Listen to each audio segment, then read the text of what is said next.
comme annoncé lors de son adresse à la nation, le président élu avait donc choisi la date 20 janvier. Mesdames et messieurs, bonjour. Je sais que vous attendiez sans doute le président élu, Martin Fayulu Madidi. Souffrez que ce soit moi. Je vais donner lecture du communiqué de presse du cabinet du président élu, Martin Fayulu Madidi. Je suis Jean-Claude Moualimou, son directeur de cabinet.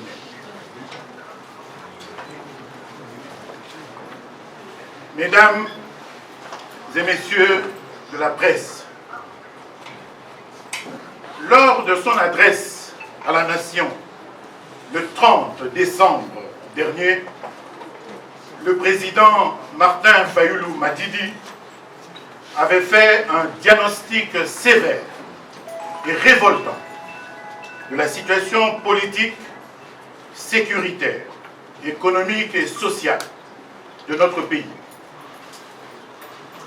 Aussi avait-il annoncé la mise en place d'un cabinet pour accompagner le peuple congolais dans la reconquête de sa souveraineté.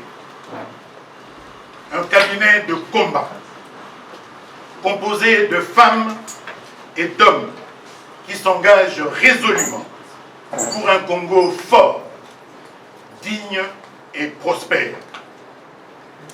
Une équipe dynamique, composée d'anciens et de nouveaux en politique, certes, mais aussi des jeunes, des technocrates, des membres de la société civile et de la diaspora. Il y a lieu de préciser tout de suite que le cabinet n'est pas un gouvernement parallèle, mais comme je l'ai indiqué tout à l'heure, une équipe de combat avec deux axes principaux, à savoir l'axe de gestion sectorielle et l'axe opérationnel. L'axe de gestion sectorielle comprend les 20 secteurs suivants. 1. Affaires étrangères, intégration de l'Afrique médiane et congolais de l'étranger. 2. Justice, réformes institutionnelles et droits humains. 3. Intérieur, décentralisation, affaires coutumières et cohésion nationale. 4. Défense, anciens combattants et sauvegarde de l'intégrité du territoire national. 5. Économies et finances. 6. Budget et portefeuille de l'État. 7. Affaires foncières, urbanisme et habitat. 8. Éducation nationale, recherche scientifique et développement du numérique. 9.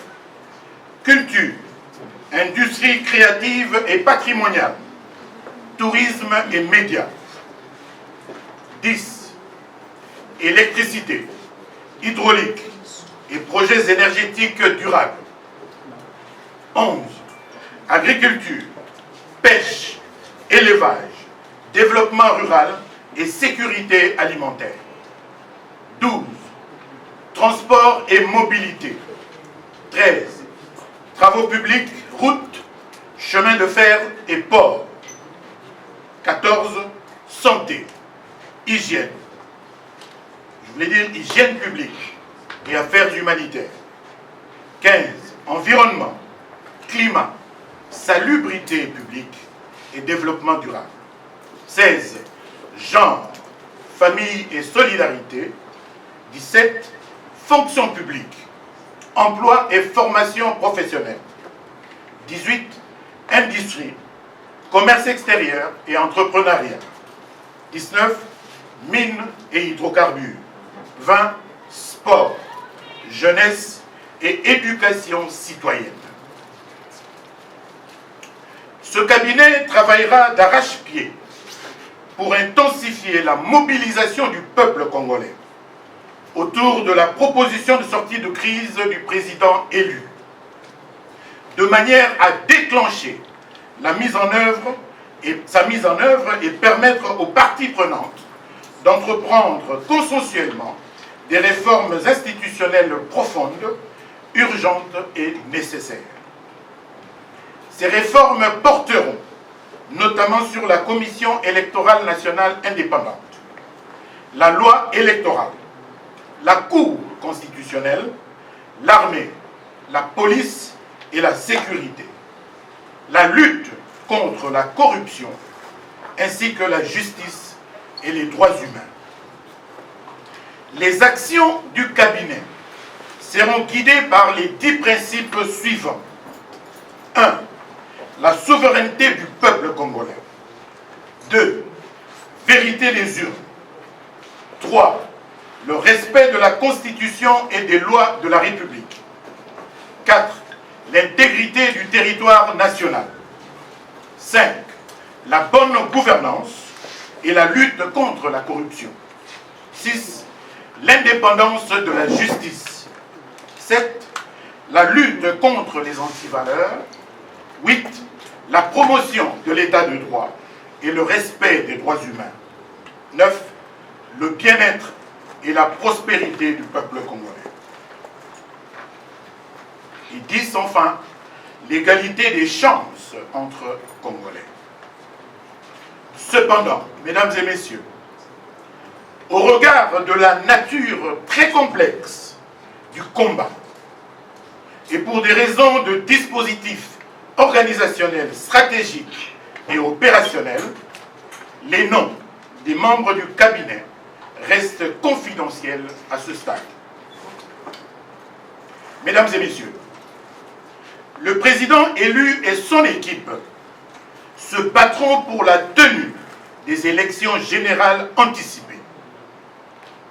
Le peuple congolais n'acceptera aucun glissement du régime usurpateur en place. Comme il n'acceptera plus jamais la tricherie. La fraude opérée lors des élections du 30 décembre 2018 doit être la dernière, car le respect de la Constitution de la République doit s'imposer à tous et la force de la vérité doit primer. Pour rappel, dans son discours du 30 juin 1960, notre héros national, Patrice Emery Lumumba, dont nous saluons la mémoire, soulignait que, je cite, « Nul Congolais